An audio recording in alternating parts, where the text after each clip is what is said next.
Jemaat Undi undang untuk bangkit berdiri. Kita akan menyanyi dari NKB 32B bait pertama sampai dengan keempat, Atas Bumi yang Permai.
Kebaktian kita berlangsung dalam nama Bapa, Anak, dan Roh Kudus.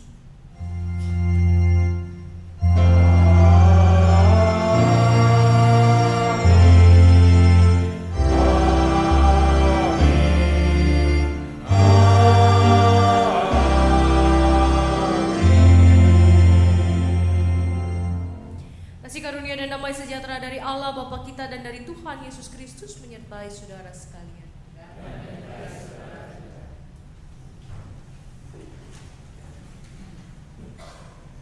Selamat hari kemerdekaan, merdeka. Semoga kita semakin dimerdekakan. Bapak Ibu sekalian, hari ini tema kita adalah kemerdekaan bangsa, merdekakan dirimu, merdekakan bangsamu.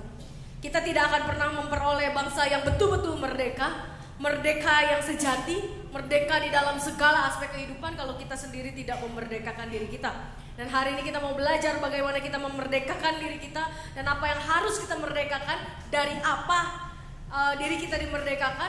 Namun sebelumnya kita kembali mengangkat pujian dari PKJ 176 bait 1 sampai 4.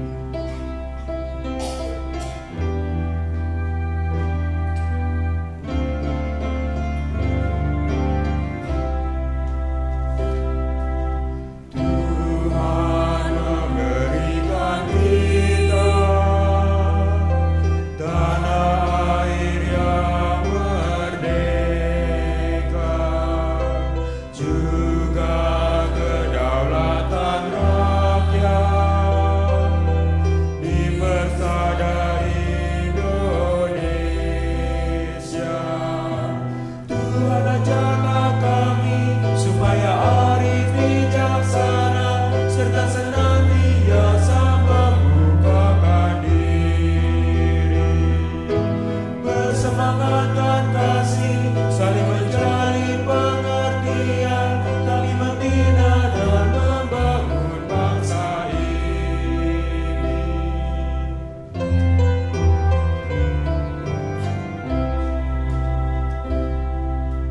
Orang aku dan serakah, melecehkan keadilan,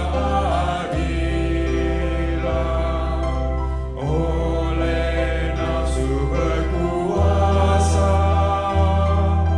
hukum rimba dihalalkan.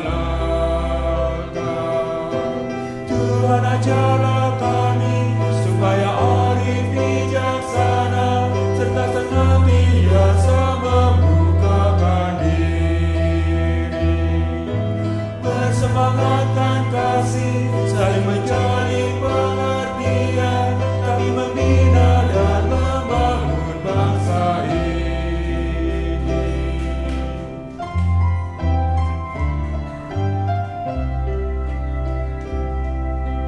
Tuhan kami inilah Tuhan, aku mengandalkan diri, hingga kami terjerumus, jatuh di lembah derita. Tuhan ajarlah kami supaya arif bijaksana, serta senantiasa membukakan diri. Bersemangatkan kasih, saling menjalin pengertian, kami membina dan membangun bangsa ini.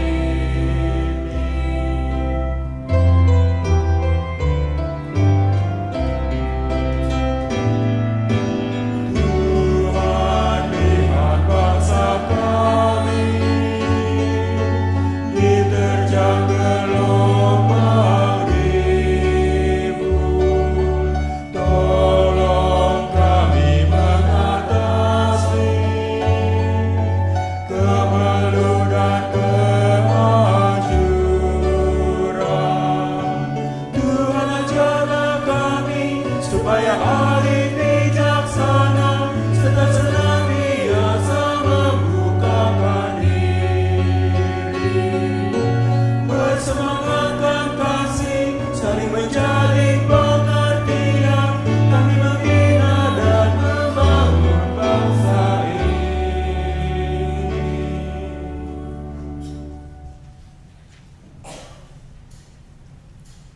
Pujian yang barusan kita nyanyikan bersama bertajuk Tuhan memberikan kita tanah air. Bapak Ibu yang terkasih, tanah air seperti apa sih yang Tuhan berikan kepada kita? Dan sudah sejauh mana kita membawa tanah air yang Tuhan berikan kepada kita ini ke arah kemerdekaan yang sejati, ke arah yang lebih baik. Karena tanah air adalah anugerah Tuhan, pemberian Tuhan. Ketika kita kemudian menjadi orang-orang yang tidak peduli terhadap tanah air, terhadap Indonesia, artinya kita menjadi orang-orang yang tidak peduli atas pemberian Tuhan. Dan bagaimana cara kita mensyukuri pemberian Tuhan? Itu yang harus betul-betul kita gumulkan, kita pikirkan. Dan tidak hanya digumulkan dan pikirkan, tapi perlu kita lakukan. Karena anugerah Tuhan akan menjadi sia-sia kalau kita membiarkan hanya biasa-biasa saja. Mari Bapak Ibu sekalian, kita merenungkan apa yang sudah kita lakukan bagi bangsa ini. Bukan hanya bagi diri kita sendiri, bukan hanya bagi keluarga kita, tapi bagi bangsa ini. Karena ini adalah anugerah Tuhan. Bangsa Indonesia adalah anugerah Tuhan. Mari kita mengambil saat teduh secara pribadi.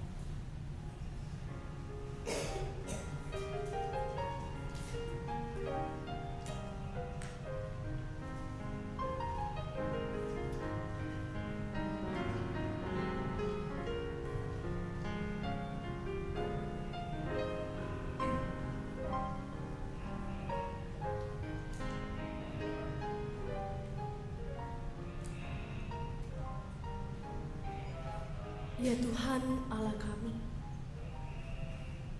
kami harus mengucap syukur sama Tuhan. Karena Tuhan memberikan kepada kami tanah air yang kaya, tanah air yang indah, tanah air yang penuh dengan kelimpahan. Tapi ampunilah kami Tuhan, karena seringkali kami tidak melihat itu sebagai pemberian-Mu. Kami tidak melihat Indonesia sebagai anugerah-Mu. Kami merasa malu seringkali menjadi bagian dari bangsa ini. Dan kami juga menjadi orang-orang yang cuek terhadap bangsa kami sendiri. Kami menjadi orang-orang yang tidak peduli. Yang penting kami menjalani kehidupan kami. Kami punya pekerjaan, kami punya rumah, kami punya keluarga. Dan kami lupa bahwa kami punya tanggung jawab yang lain. Bukan hanya sebagai pribadi, bukan hanya sebagai orang tua, anak, suami, istri, kakak, adik. Tapi kami punya tanggung jawab sebagai warga negara. Ampunilah kami Tuhan ketika kami lebih suka memikirkan diri kami sendiri. Ampuni kami Tuhan ketika kami melecehkan keadilan dan bukan menjunjung tinggi dan mewujud nyatakan keadilan. Kami hanya bernafsu untuk menguasai kekayaan, termasuk kekayaan negeri ini. Kami tidak membangun bangsa ini. Bahkan kami menghalalkan segala cara untuk mendapatkan apa yang kami mau. Kami suka mengandalkan diri kami sendiri dan bukan mengandalkan kekuatan Tuhan. Sehingga kami jatuh, terjerumus dalam dosa, dalam kegagalan-kegagalan, dalam kesalahan-kesalahan yang membuat kami semakin menderita dari waktu ke waktu. Tuhan, tolong bangsa kami. Bantulah agar kami dapat membangun bangsa ini dengan arif dan bijak dari Tuhan. Kami senantiasa melihat perbedaan sebagai sesuatu yang memperkaya kehidupan kami, bukan mengancam kehidupan kami. Karena kami adalah bangsa yang besar, bangsa yang plural, bangsa yang beraneka ragam. Dan keanekaragaman adalah bentuk kreativitas Tuhan. Mampukan kami untuk dapat bergandeng tangan satu dengan yang lain, membawa bangsa ini menjadi lebih baik, membawa bangsa ini kehadiran Tuhan. Tolong kami Tuhan di tengah kelemahan kami sebagai manusia. Dan mampukan kami untuk terus mensyukuri bangsa ini dengan melakukan apa yang baik bagi bangsa ini. Dan bukan mengambil keuntungan dari bangsa ini atau membuat diri kami mempermalukan bangsa ini. Tolonglah kami Tuhan. Mampukan kami menjadi bangsa yang besar, menjadi pribadi yang besar di hadapan-Mu. Dalam nama-Mu kami memohon. Amin.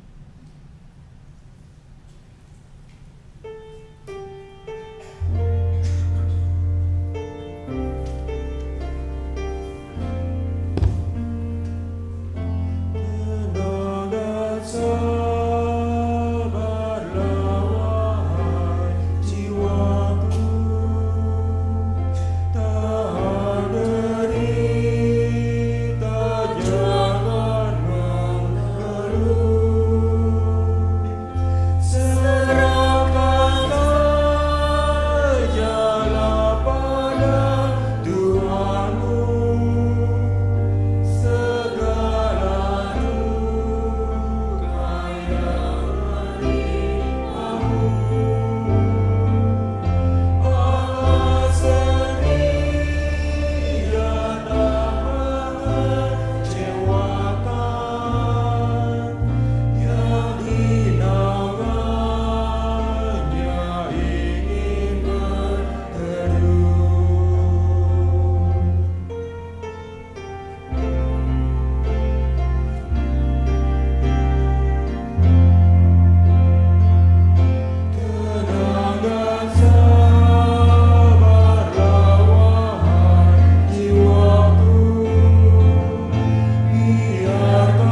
anugerah yang terambil dari surat Paulus kepada Timotius melalui 1 Timotius 6 ayat 11 sampai 12. Tetapi hai engkau manusia Allah, jauhilah semuanya itu, kejarlah keadilan, ibadah, kesetiaan, kasih, kesabaran, dan kelembutan.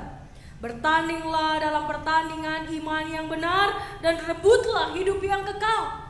Untuk itulah engkau telah dipanggil dan telah engkau ikrar yang benar di depan banyak saksi.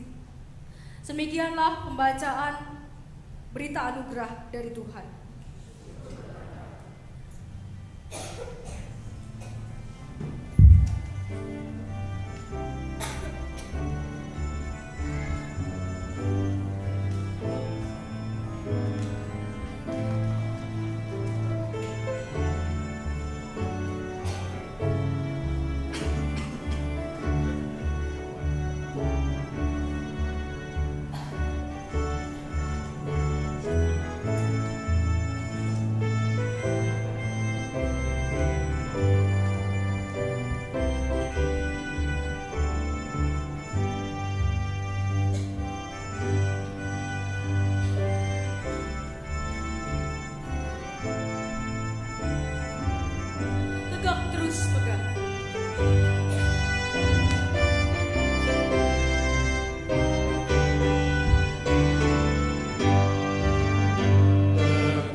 Tuhan, kami mau tegak terus megah. Kami mau memandang Tuhan dan kami mau mengangkat panji bagi Tuhan. Kami mau berjuang bagi Tuhan demi bangsa ini. Kami mau berjuang bersama Tuhan demi bangsa ini. Dan kiranya Tuhan Kau mau menolong kami dan menguatkan kami, agar perjuangan kami menjadi perjuangan yang ikhlas, perjuangan kami menjadi perjuangan yang tulus bagi bangsa ini, dan kami dapat membawa terus kemuliaan Tuhan bagi bangsa ini. Kami terus bisa membuktikan bahwa kami bukanlah bangsa yang sembarangan, yang bisa dipandang sebelah mata, tapi kami adalah bangsa yang besar, bangsa yang diberkati Tuhan, bangsa yang sungguh mengasihi Tuhan. Tapi kami tidak akan mampu memerdekakan bangsa ini lebih lagi kalau kami tidak dimerdekakan oleh Tuhan. Jadi biarlah Tuhan melalui pembacaan firman Tuhan pada hari ini Engkau menolong kami agar kami juga bisa merdeka di dalam diri kami. Kami bisa merdeka dari masa lalu kami, dan kami dapat bergandengan tangan satu dengan yang lain membangun bangsa ke arah yang lebih baik. Tolonglah kami Tuhan, karena firman-Mu lah yang menjadi sumber kekuatan kami, firman-Mu lah yang menjadi sukacita bagi kami untuk terus berjuang bagi bersama bangsa ini. Tolonglah kami ya Tuhan, berikan kepada kami Roh Kudus-Mu agar kami dapat mengerti firman Tuhan dan memberlakukannya dalam kehidupan kami. Dan biarlah Roh Kudus-Mu yang terus memelihara firman itu di dalam hati kami dan meneguhkan hari demi hari dalam kehidupan kami. Terima kasih Tuhan Yesus. Hanya di dalam nama Tuhan Yesus Kristus, penolong kami yang hidup, kami berdoa, bersyukur. Amin.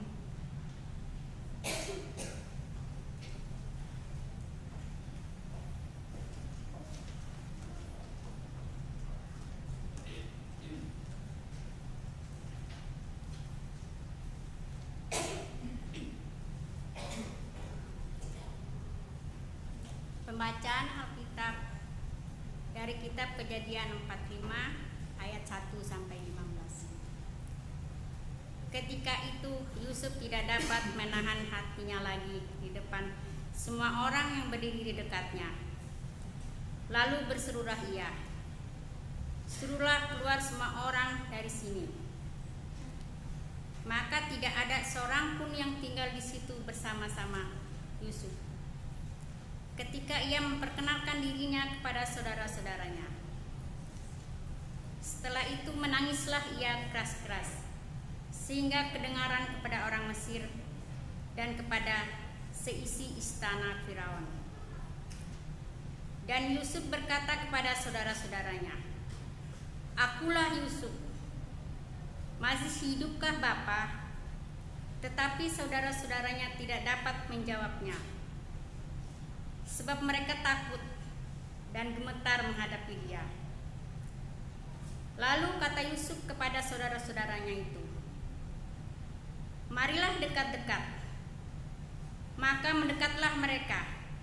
Katanya lagi, "Akulah Yusuf, saudaramu, yang kamu jual ke Mesir.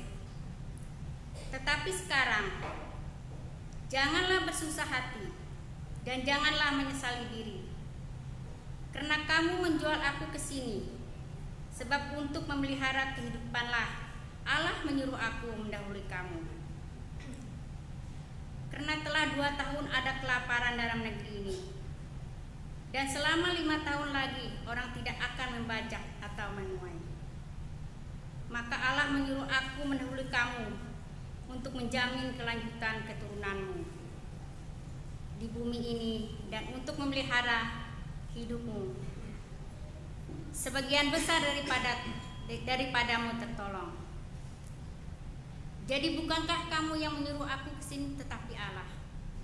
Dialah yang telah menempatkan aku sebagai bapa bagi Firaun dan tuan atas seluruh istananya dan sebagai kuasa atas seluruh tanah Mesir. Segeralah kamu kembali kepada Bapa dan katakanlah kepadanya, beginilah kata Yusuf, anakmu Allah telah menempatkan aku sebagai tuan atas seluruh Mesir. Datanglah mendapatkan aku, janganlah tunggu-tunggu. Engkau akan tinggal di tanah Gosyen dan akan dekat kepadaku. engkau serta anak dan cucumu, kambing domba dan lembu sapimu, dan segala milikmu. Di sanalah aku melihara engkau, sebab kelaparan ini masih ada 5 tahun lagi, supaya engkau jangan jatuh miskin bersama seisi rumahmu dan semua orang yang ikut serta dengan engkau. Dan kamu telah melihat dengan mata sendiri, dan saudaraku Benyamin juga, bahwa mulutku sendiri mengatakan kepadamu. Sebab itu ceritakanlah kepada Bapa segala kemuliaanku di negeri Mesir ini, dan segala yang telah kamu lihat. Kemudian segeralah bawa Bapa kemari. Lalu dipeluknyalah leher Benyamin adiknya itu, dan menangislah ia. Dan menangis pula lah Benyamin pada bahu Yusuf.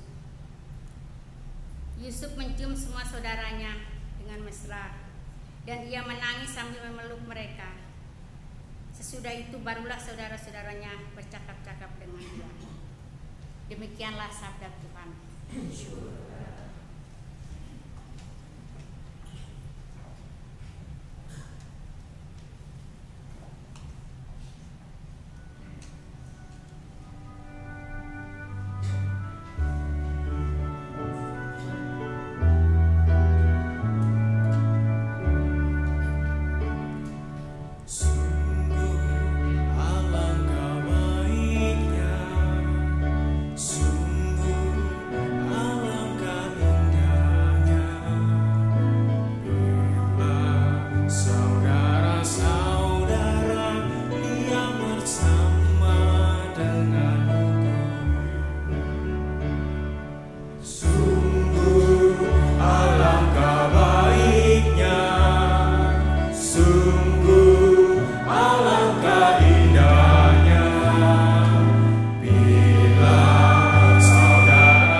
Pembacaan Alkitab diambil dari Roma 11 ayat 1 sampai dengan 2, dilanjutkan dengan ayat 29 sampai dengan 32.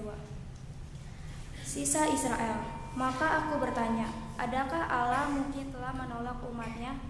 Sekali-sekali tidak, karena aku sendiri pun orang Israel, dari keturunan Abraham, dari suku Benyamin. Allah tidak menolak umatnya yang dipilihnya. Ataukah kamu tidak tahu apa yang dikatakan kitab suci tentang Elia waktu ia mengadukan Israel kepada Allah? Dilanjutkan ayat 29 sampai dengan 32. Sebab Allah tidak menyesali kasih karunia dan panggilannya. Sebab sama seperti kamu dahulu tidak taat kepada Allah, tetapi sekarang beroleh kemurahan oleh ketidaktaatan mereka. Demikian juga mereka sekarang tidak taat, supaya orang kemurahan yang telah kamu peroleh mereka juga akan beroleh kemurahan. Sebab Allah telah mengurung semua orang dalam ketidaktaatan, supaya Ia dapat menunjukkan kemurahan-Nya atas mereka semua. Demikianlah sabda Tuhan.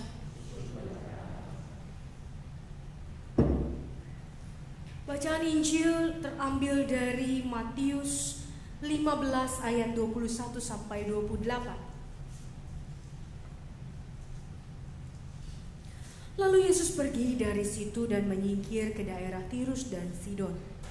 Maka datanglah seorang perempuan Kanaan dari daerah itu dan berseru, "Kasihanilah aku ya Tuhan, anak Daud, karena anakku perempuan kerasukan setan dan sangat menderita."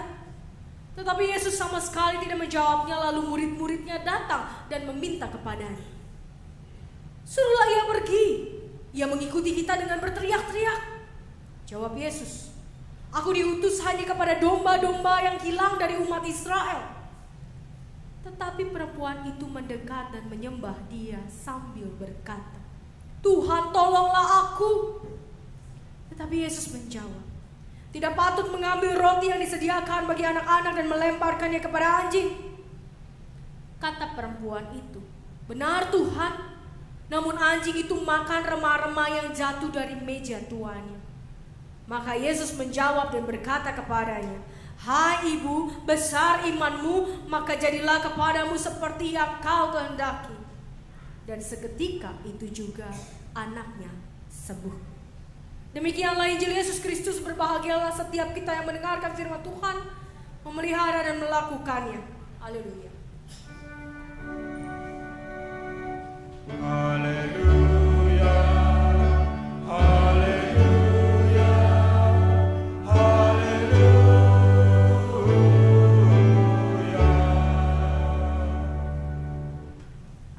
Merdeka Bapak Ibu?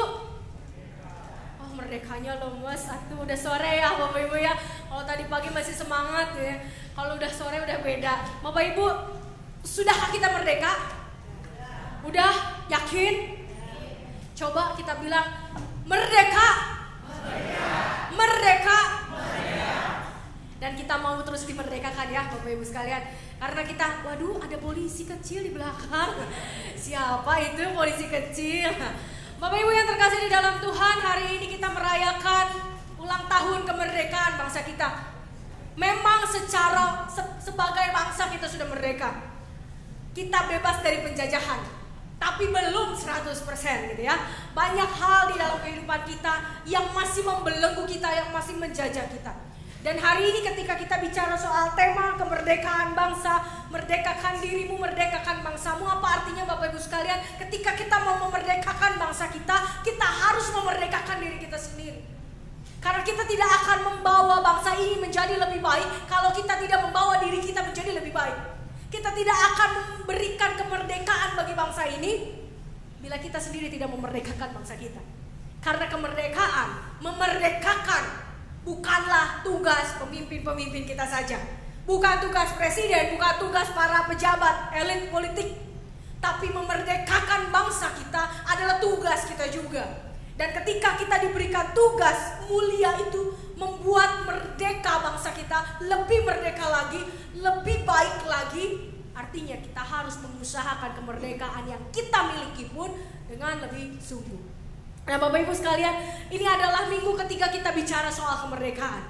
Minggu pertama sedikit mengulas, kita bicara soal bagaimana kemerdekaan rasional. Rasio kita bisa merdeka gitu ya, bersama dengan iman. Banyak orang berpikir bahwa iman dan rasio itu gak bisa jadi satu. Banyak orang berpikir bahwa iman dan rasio itu gak mungkin berbarengan begitu ya. Tapi Bapak Ibu sekalian, ketika kita bicara soal kemerdekaan rasio kita, karena kita punya iman, kita bisa menghasilkan hal-hal yang luar biasa. Karena kita punya iman, kita dapat menghasilkan hal-hal yang selama ini mungkin banyak orang mengatakan kamu gak bisa melakukannya. Sama seperti dulu, orang gak pernah berpikir untuk bisa pergi ke bulan, gitu kan? Bicara soal iman, kita mengimani bahwa suatu saat mungkin nanti para ilmuwan dulu mengimani bahwa suatu saat kami akan pergi ke bulan. Suatu saat kami akan menginjakkan kaki di bulan. Dan rasio menolong membuktikan iman itu. Bapak Ibu sekalian, kalau iman jadi dasar, maka segala perkara dapat kita lakukan. Kalau iman jadi dasar, maka hal-hal yang tidak mungkin, hal-hal yang mustahil sekalipun dapat kita capai. Tapi kalau kita jadikan rasio dasar, maka terbatas. Itu ya. Jadi Bapak Ibu sekalian, ketika kita bicara soal rasionalitas dengan iman, ternyata bisa berjalan berbarengan. Tapi awalilah dengan iman.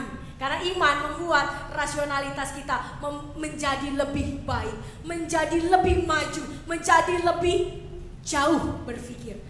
Sehingga kita bisa menghasilkan hal-hal yang kata orang tidak mungkin menjadi mungkin. Lalu di minggu kedua kita bicara soal bebas dari luka batin. Kenapa Bapak Ibu sekalian kita perlu bebas dari luka batin? Karena luka batin membuat kita diam di tempat. Luka batin itu seperti rem tangan. Kita bisa nginjek gas sekenceng-kencengnya, tapi kalau luka batin atau rem tangannya tetap ditarik, maka kita nggak maju-maju. Mesin rusak iya. Luka batin membuat kita nggak bisa maju, bahkan mungkin membuat kita diam di tempat dan rusak di tempat, bahkan mundur. Kenapa kita harus melepaskan luka batin? Karena luka batin membuat kita jadi orang-orang yang terluka lebih dalam. Kita menjadi orang-orang yang mati di dalam. Jadi kita harus bebaskan diri kita dari luka batin. Kita harus bebaskan diri kita dari sakit hati, dari iri hati. Dan itulah yang membuat kita merdeka, merasakan sukacita, merasakan nikmatnya kemerdekaan.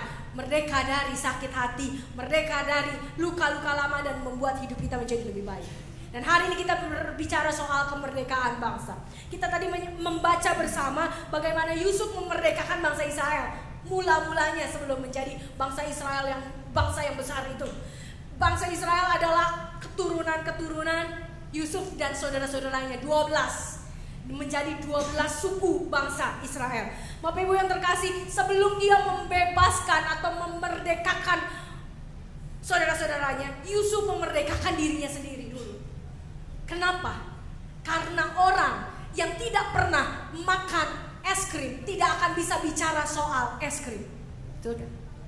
Ketika kita tidak pernah mengecap rasanya dingin dan nikmatnya gitu ya es krim, apalagi kalau dimakan lagi panas-panas, kita gak akan bisa bilang bahwa es krim itu enak. Sama dengan kemerdekaan.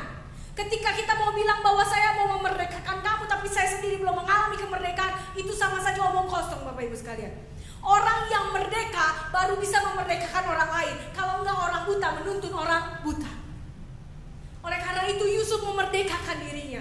Bagaimana dia memerdekakan dirinya dan apa saja yang dia merdekakan, terhadap apa saja? Yang pertama adalah dia membebaskan dirinya dari luka-luka batin. Ini kaitannya dengan minggu lalu Bapak Ibu sekalian. Betapa dia dilukai oleh saudara-saudaranya. Yusuf itu dilukai dengan sangat oleh saudara-saudaranya. Dia dijual. Dia saudara-saudaranya bilang sama ayahnya bahwa dia sudah mati. Dia dibuang dan menjadi budak. Andai kata Yusuf tidak berpikir positif terhadap apa yang terjadi pada dirinya, maka dia tidak akan menjadi pembesar di Mesir. Andai kata dia tidak mampu melihat bahwa ini juga adalah jalan Allah, proses Allah, maka dia tidak akan bisa yang namanya menyambut saudara-saudaranya. Apa bukti bahwa dia sudah merdeka dari luka batin?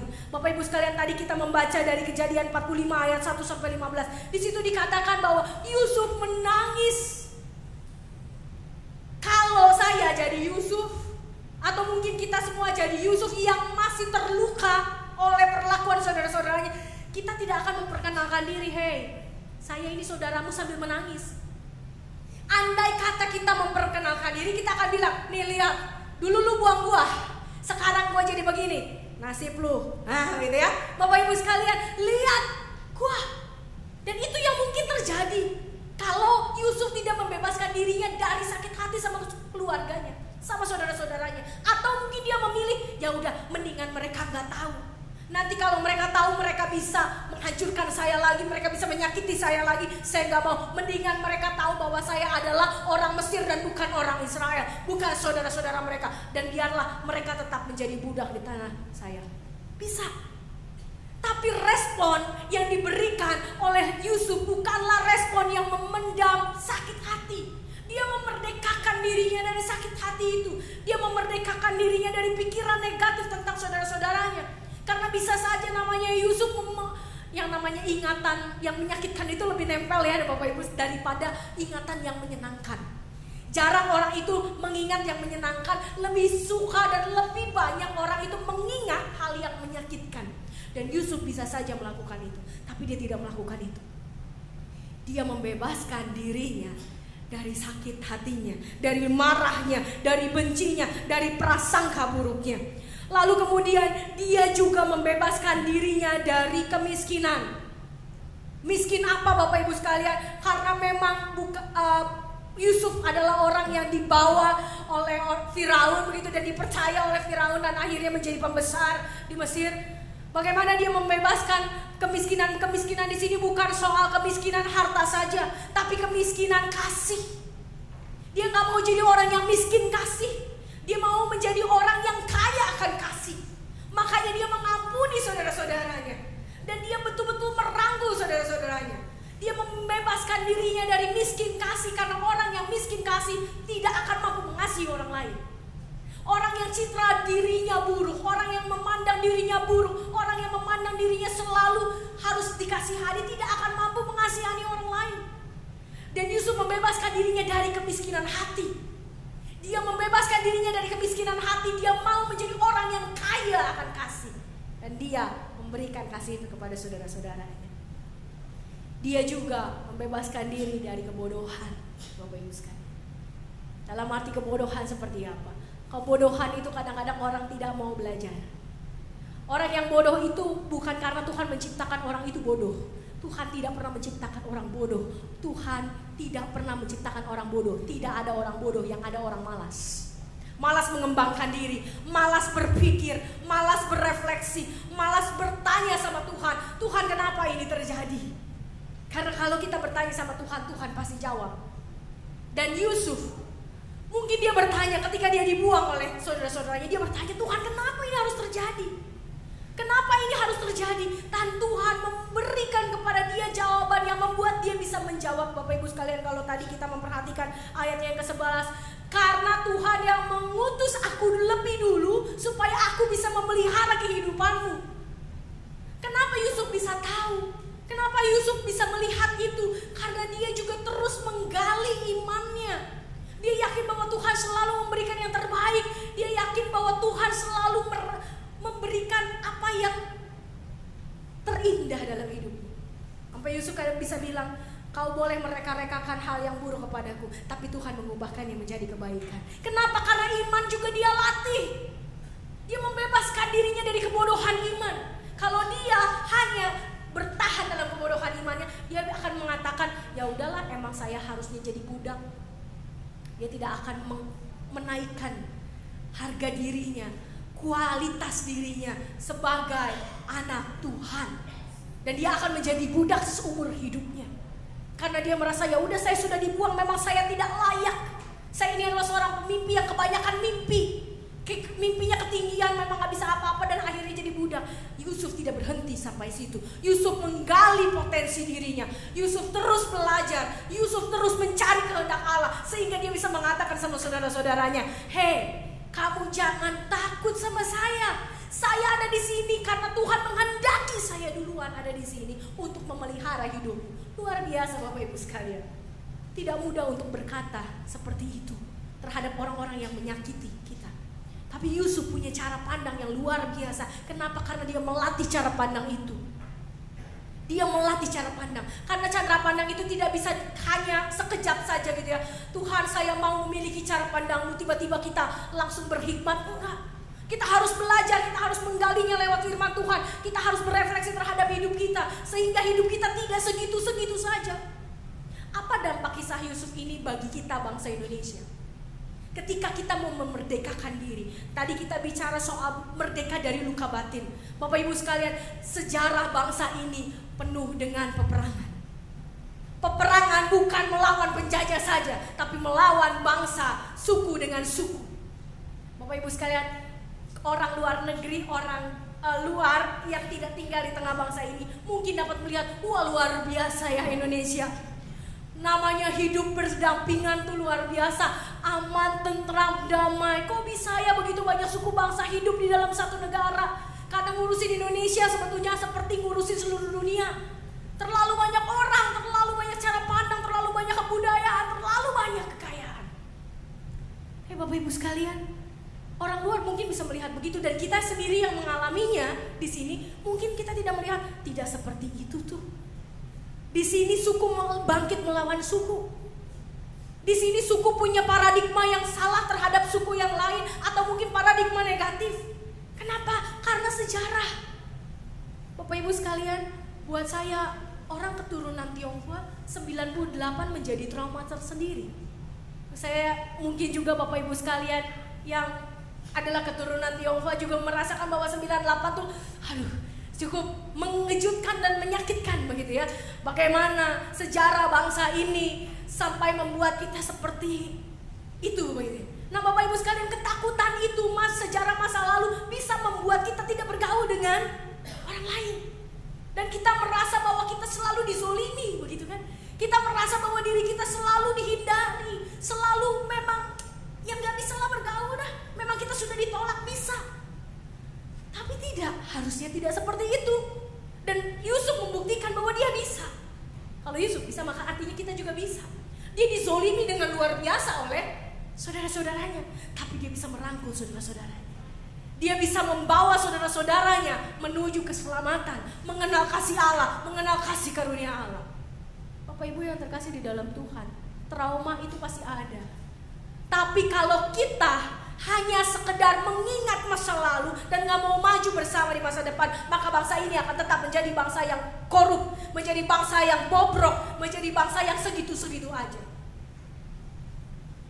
Bagaimana suku dengan suku bisa bergandingan satu sama lain? Kita ada di tengah Indonesia, bukan lagi menjadi orang Tionghoa, bukan lagi menjadi orang Jawa, bukan lagi menjadi orang Manado, bukan lagi menjadi orang Timur, tapi kita adalah Indonesia, bergandengan satu dengan yang lain. Kalau tadi kita membaca Mazmur-mazmurnya, tadi kita nyanyikan, betapa indah kalau memang itu bisa terjadi. Suku bisa bergandengan dengan suku yang lain dan tidak berpikir, wah suku ini mah memang begini. Lah suku ini mah memang begini. Kalau kita fokus pada apa yang negatif, kalau kita fokus terhadap apa yang buruk, kita nggak akan maju. Kenapa? Karena suku bangsa juga ciptaan manusia. Kita mengkotak-kotakan diri. Kita merasa kita lebih daripada yang lain. Bapak Ibu ya sekalian, tidak ada suku yang lebih baik daripada suku yang lain. Ketika saya mengatakan bahwa saya adalah orang Tionghoa, saya tidak bisa mengatakan bahwa saya lebih baik daripada orang pribumi. Tidak. Walaupun memang ada sejarah di masa lalu yang menyakitkan. Dan karena sejarah itu hubungan bisa menjauh begitu. Dan ketika masuk STT itu juga membuat saya sempat ketakutan luar biasa begitu ya. Karena saya dari kecil sampai gede berteman dengan satu suku begitu ya, yang semuanya matanya rata begitu ya. Kalau ketawa matanya hilang begitu ya. Begitu masuk STT Jakarta, di situ saya menemukan suku-suku yang berbeda. Dan keturunan Tionghoa di STT Jakarta, angkatan saya waktu itu hanya 2 orang. Yang lain dari Papua, dari Manado, dari Ambon, dari Jawa, dari Sunda, dari Kalimantan, semuanya ada.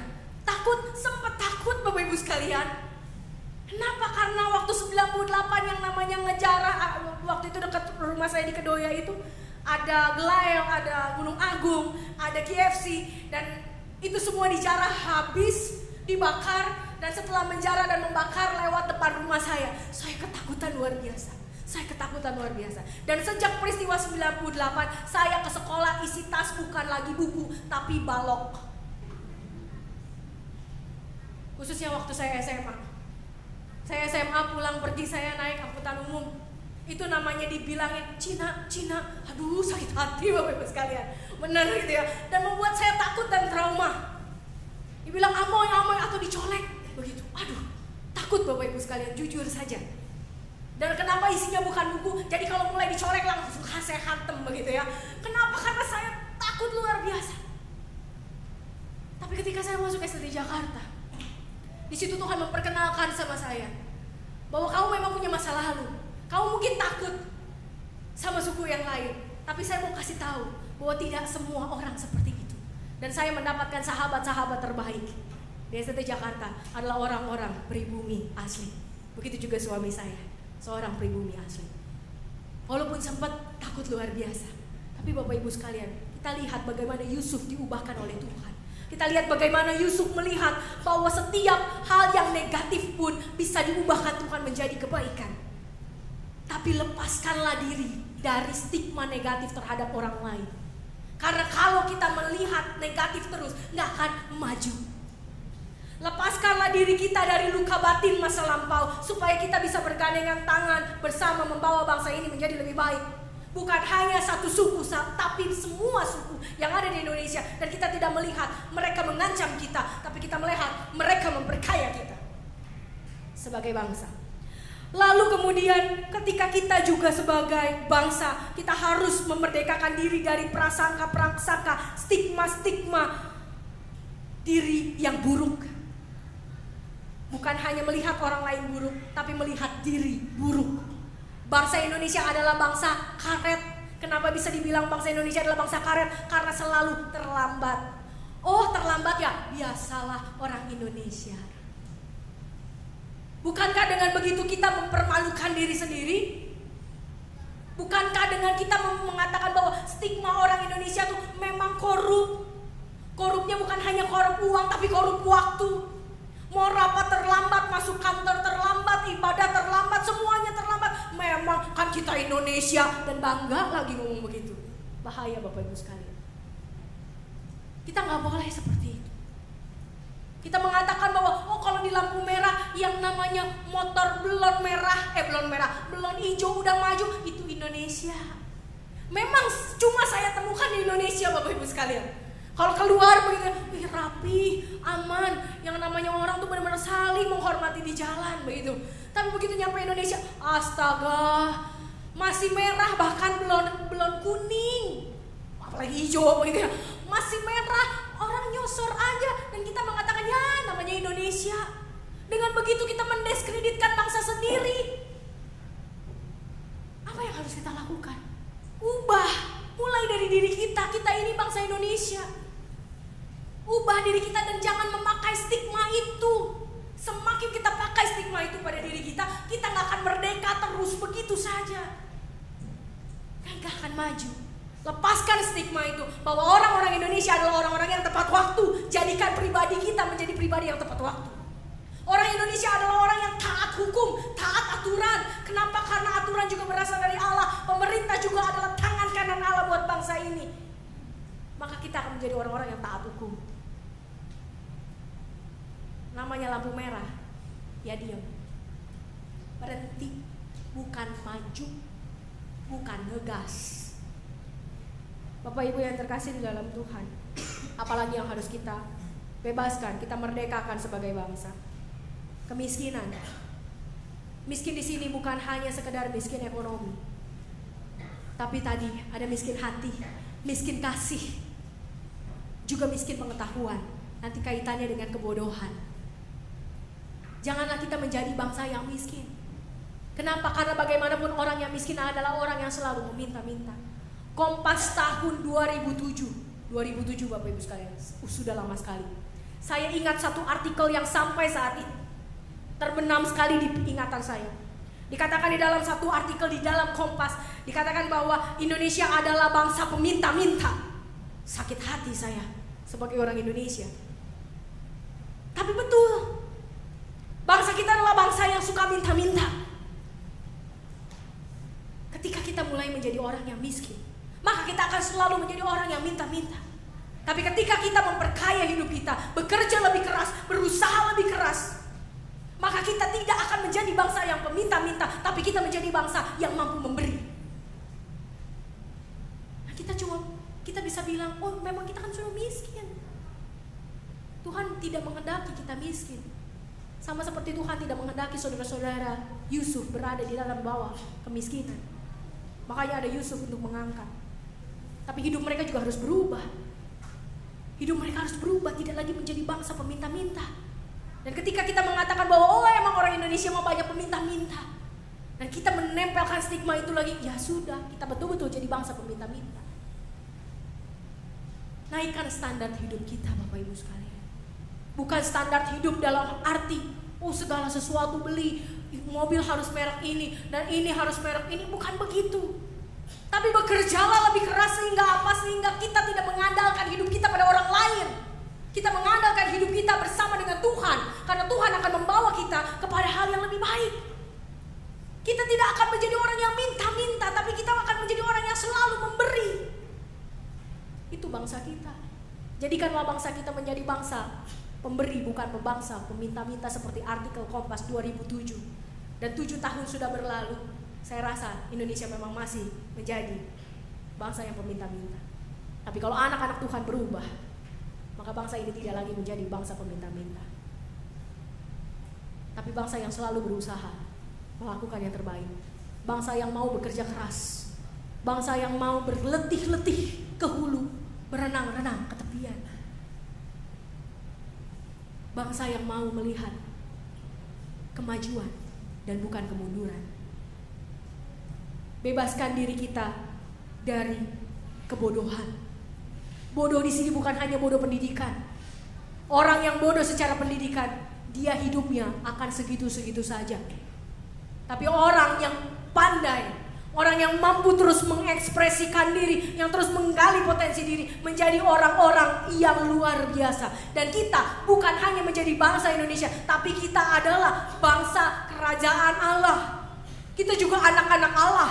Kalau anak-anak Allah bodoh, berarti Allahnya bodoh. Kalau kita tahu bahwa Allah kita adalah Allah yang luar biasa, Allah yang penuh hikmat, Allah yang pandai luar biasa, kreatif luar biasa, maka jadikanlah diri kita orang-orang yang kreatif, orang-orang yang pandai. Caranya bagaimana? Belajar, berlatih. Kuasa Allah itu tidak Tuhan berikan sekejap saja. Kita bilang, Tuhan saya mau kuasa Tuhan, lalu kemudian kuasa Tuhan langsung melingkupi kita. Enggak. Kita butuh melatih kuasa Allah. Sama seperti kita melatih matematika, fisika, kimia, biologi, apapun kita latih terus. Kita terus ingat-ingat, kita terus tulis. Sama dengan kuasa Allah, kita perlu latihan. Jangan sampai kita menjadi bangsa yang bodoh. Bangsa yang menerima, ya udahlah, emang saya dilahirin segini ya segini aja.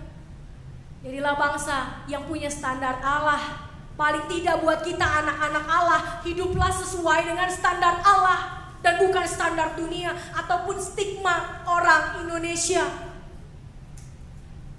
Indonesia begini ya, emang segitu, emang bangsanya segitu-segitu aja, gak bakal maju.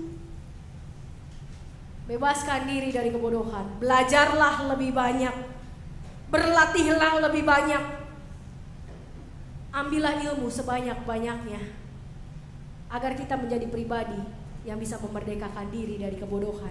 Dan disitulah kita memerdekakan orang lain dari kebodohan. Bapak Ibu yang terkasih di dalam Tuhan, bagaimana caranya kita memerdekakan diri?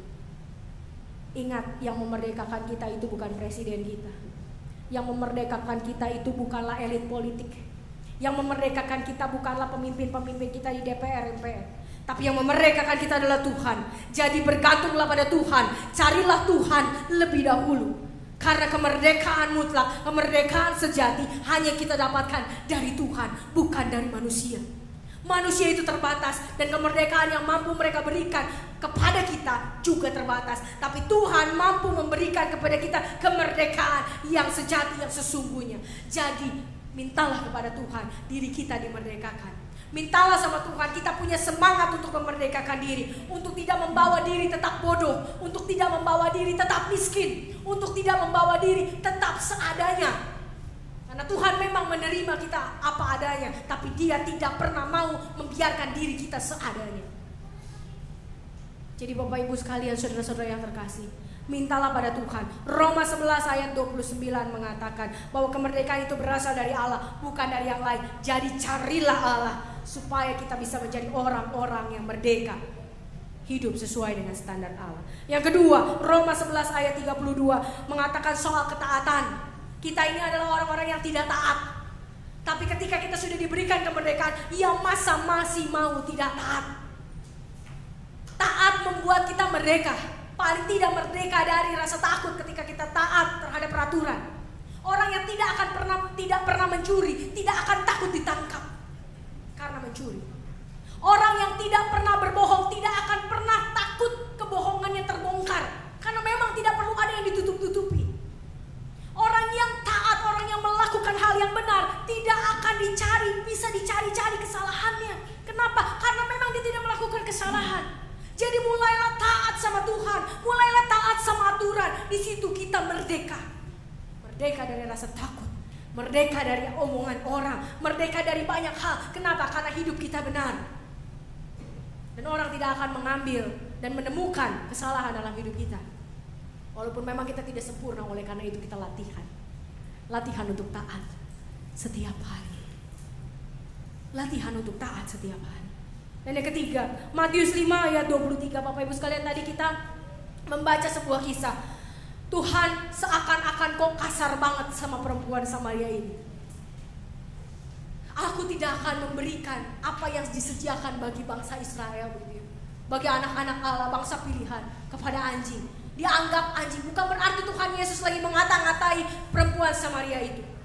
Tapi karena stigma yang diberikan kepada perempuan Samaria adalah bukan perempuan, bangsa Samaria adalah bangsa campuran. Bangsa yang tidak mengenal Allah.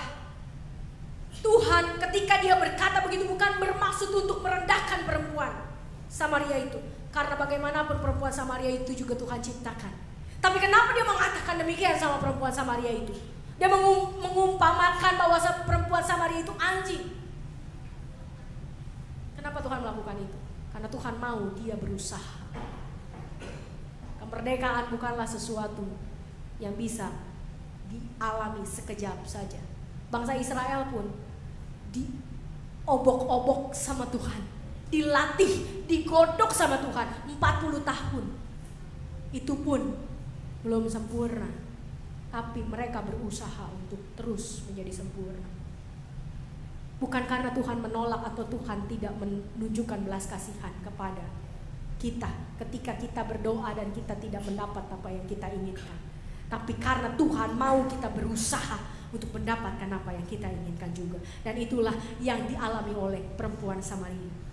Perempuan Samaria bisa saja mengatakan, oh jadi begitu ya, memang saya anjing, ya udahlah, memang kesembuhan, keselamatan bukan milik saya. Bisa perempuan Samaria itu mengatakan begitu.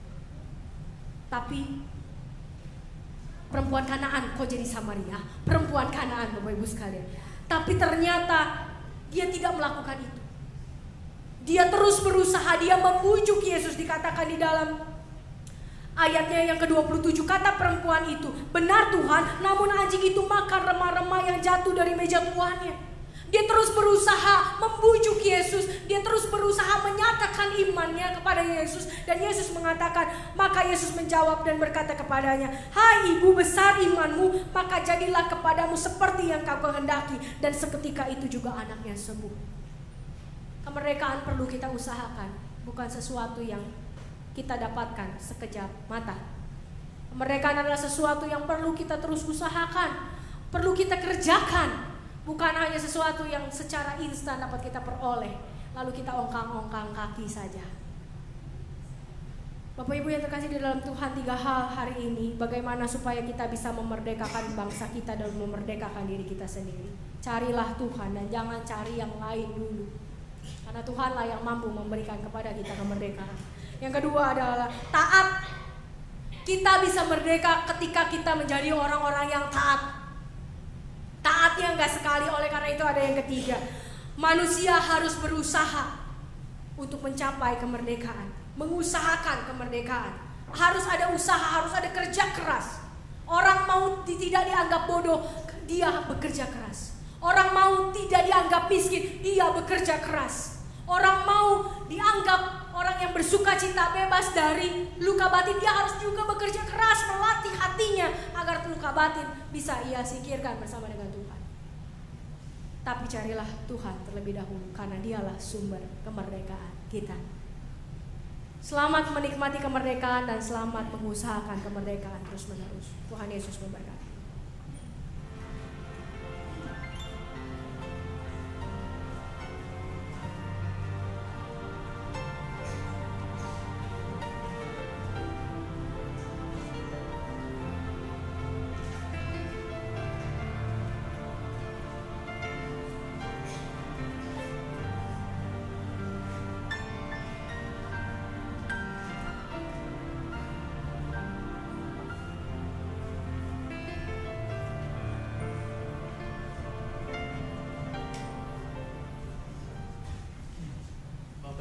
Kita bangkit berdiri.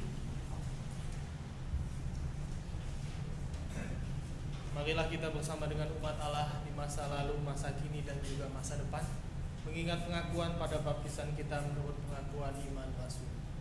Aku percaya kepada Allah, Bapa yang Maha Kuasa, kepada Yesus Kristus, Anak yang tunggal Tuhan kita, yang dikandung oleh Roh Kudus, lahir dari darahnya, yang dirasakan di bawah pemerintahan Pontius Pilatus, disalibkan, mati dan turun dari kacang.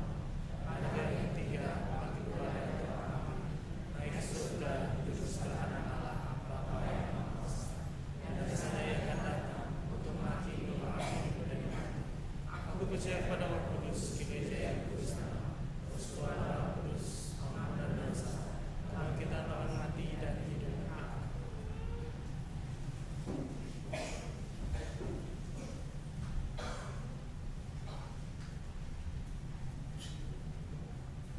Mari kita berdoa.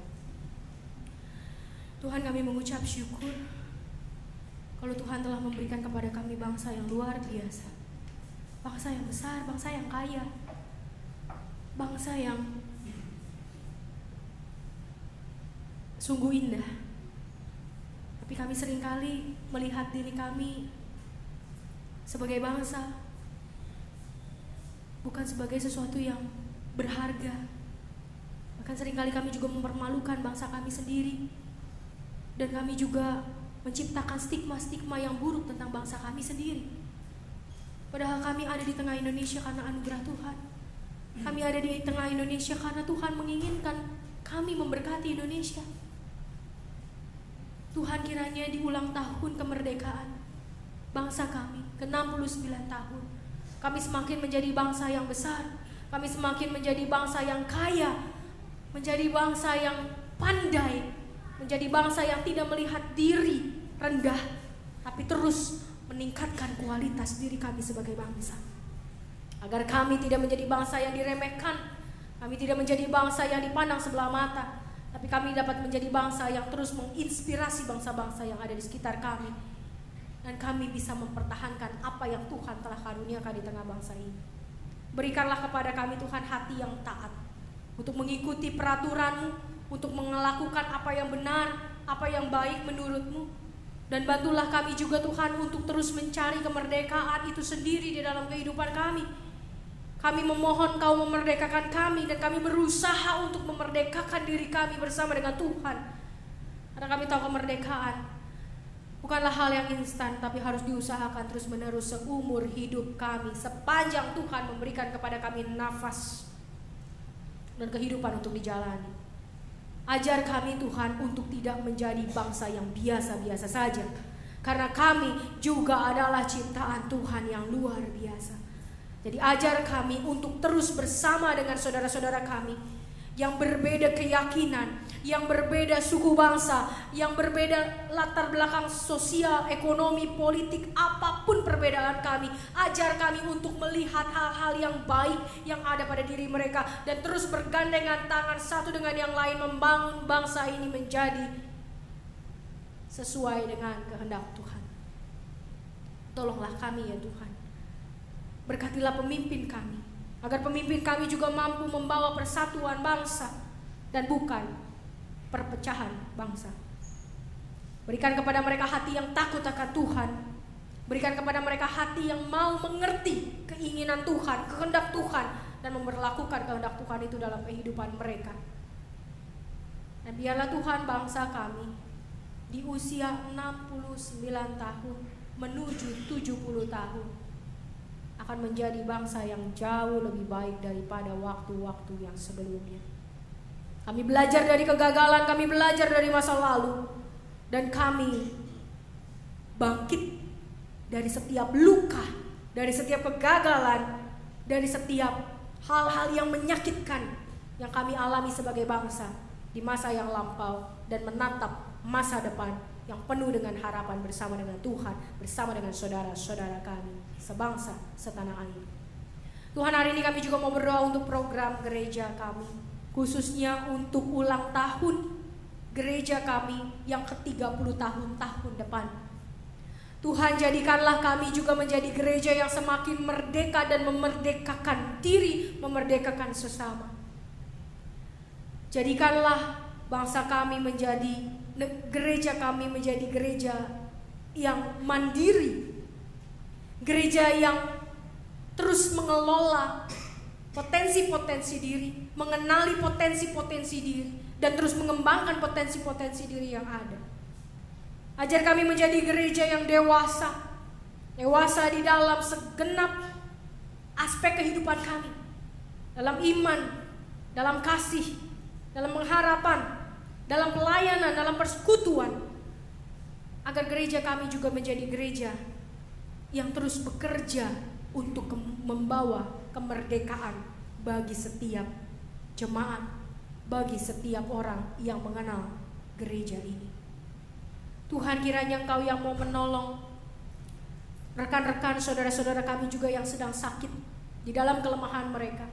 Walaupun tubuh mereka dibelenggu oleh sakit penyakit, tapi biarlah mereka punya hati yang merdeka, yang bersukacita, yang terus bersyukur, dan tidak mengasihani diri saja karena keterbatasan fisik yang mereka alami. Karena hati yang gembira adalah obat yang manjur. Jadi biarlah Tuhan, setiap saudara-saudara kami juga dibebaskan dari rasa takut, dari rasa sedih, dari rasa putus asa karena sakit penyakit. Dan Tuhan, mampukan mereka juga bisa menjaga diri mereka hingga mereka suatu saat juga dapat mengalami kesembuhan, dapat mengalami kemerdekaan dari sakit penyakit. Tuhan, kami juga mau berdoa Tuhan untuk setiap komisi yang ada di gereja ini, dari komisi anak, komisi remaja, pemuda, dewasa, dan lansia. Kiranya Tuhan yang terus mau bekerja di antara kami, di tengah-tengah pengurus komisi, sehingga setiap pengurus komisi juga dapat memerdekakan diri mereka, sehingga mereka juga dapat memerdekakan jemaat yang mereka rawat, yang mereka bina bersama-sama. Terima kasih Tuhan Yesus, kiranya Engkau yang mau menolong kami menjalani kehidupan yang terus dimerdekakan oleh firman Tuhan. Ajar kami untuk membaca, merenungkan firman Tuhan, karena sesungguhnya firman Tuhan itulah yang memerdekakan kami. Kuasa Tuhanlah yang memerdekakan kami. Jadi tuntunlah kami dan ingatkanlah kami selalu. Terima kasih Tuhan Yesus, hanya di dalam nama-Mu kami membawa setiap doa, permohonan, dan rasa syukur atas setiap pemberian-pemberian Tuhan, dan hal-hal yang bahkan mungkin menurut kami tidak menyenangkan sekalipun, dan Tuhan ubahkan menjadi kebaikan. Dalam nama-Mu kami berdoa. Amin.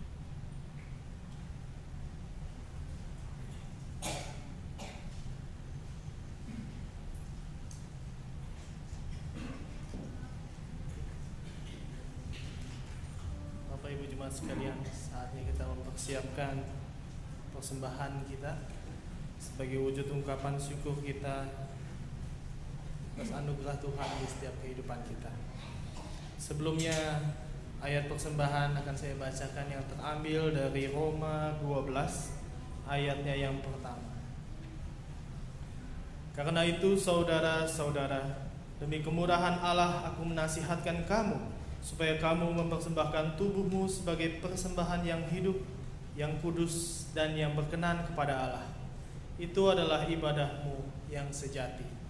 Sambil kantong-kantong persembahan akan diedarkan, kita akan iringi persembahan kita dengan menaikkan pujian dari Kidung Jemaat 441, Ku Ingin Menyerahkan.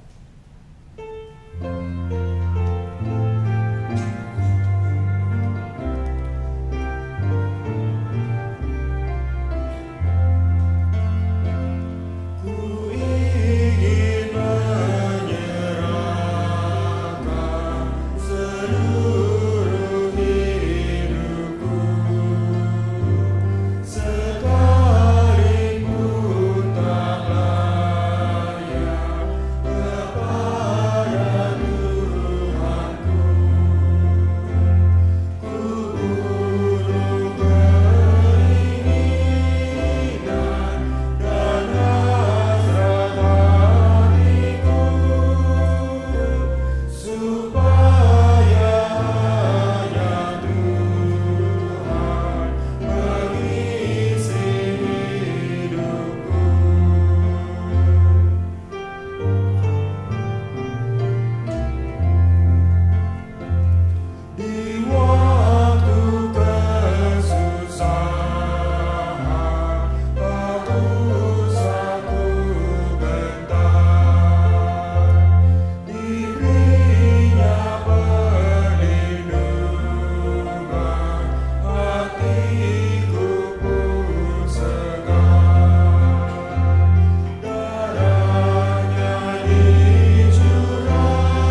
Tuhan Allah Bapa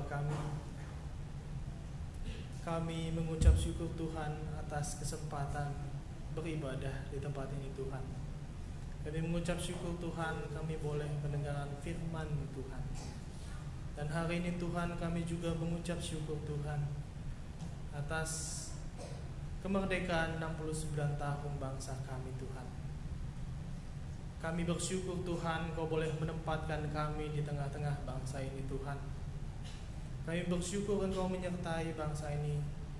Tidak hanya 69 tahun bangsa ini berdiri Tuhan, tapi Engkau menyertai bangsa ini dari lahirnya bangsa ini Tuhan hingga hari ini Tuhan. Kami boleh berdiri di sini bersama-sama dengan keluarga kami menikmati berkat-Mu Tuhan, kemurahan-Mu Tuhan, dan kelimpahan dari-Mu Tuhan atas bangsa ini yang boleh kami nikmati di dalam kehidupan kami Tuhan.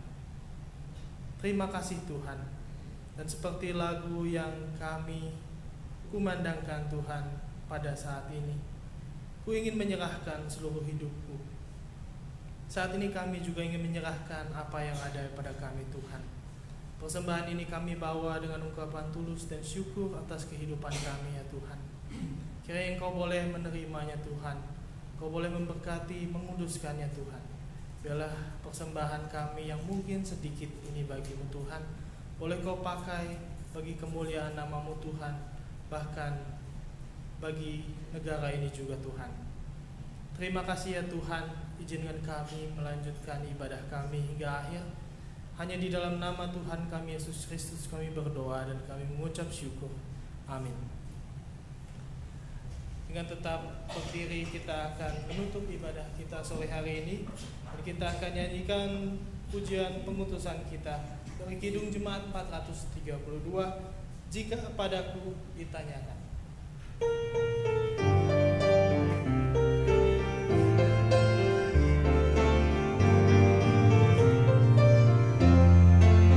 Jika padaku ditanyakan apa akan ku beritakan pada dunia yang penuh penderitaan, kan ku sampaikan kabar baik pada orang-orang miskin, pembebasan bagi orang yang ditawan, yang buta dapat penglihatan, yang tertindas dibebaskan. Sungguh namun rahmat Tuhan sudah tiba, kerajaan Allah seluruh dunia, itu berita bagi isi dunia.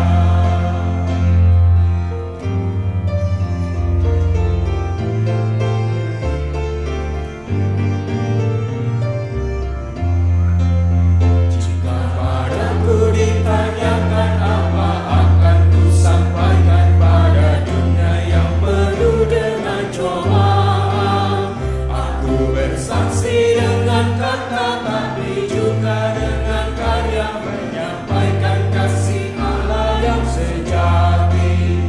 Lah tersedia bagi kita pengampunan dan anugerah keselamatan dalam Kristus putranya. Kerajaan Allah baru kurnia, itu berita bagi isi dunia. Jika pada kita ditanyakan oleh Tuhan, apa yang bisa kita sampaikan kepada bangsa kita? Apa yang bisa kita lakukan bagi bangsa kita?